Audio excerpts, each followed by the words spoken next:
homeschoolers, we try really hard to foster a love of lifelong, round-the-clock learning in our families. And you mentioned on your website wishing you could have just kept being a student forever, and that writing historical fiction is the next best thing because it's all of the learning with none of the quizzes. Yes.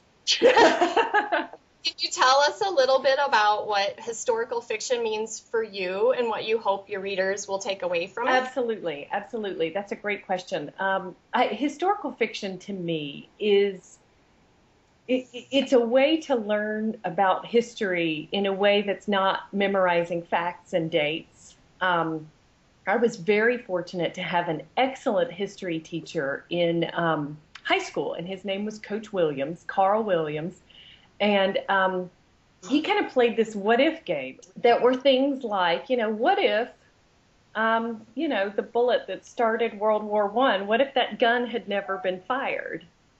That kind of thing. So right. He played a lot of what if with history, and I think that his the ability to look at history in a fantastic light of what could have happened, what did happen, and even really how we interpret what happened is fascinating to me. And one of my favorite, a local historical fiction writer here in town, he wrote Widow of the South, and his name is totally escaping me right now, of course.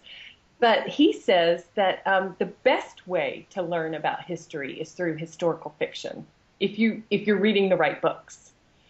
And I kind of agree with that. I think that we can learn so much about how history compares with today because of historical fiction. And that's what fascinates me about it, probably more than anything, is that idea of being able to compare and contrast that I love.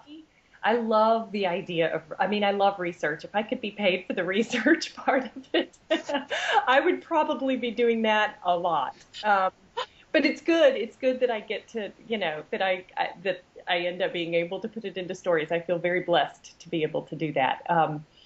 Yes, but the idea with Autumn Winifred Oliver Does Things Different, which is my book that came out, the first one that came out in 2008, I discovered that it's almost like a secret museum, and it is in the basement of the Sugarlands Visitor Center in the Great Smoky Mountains National Park.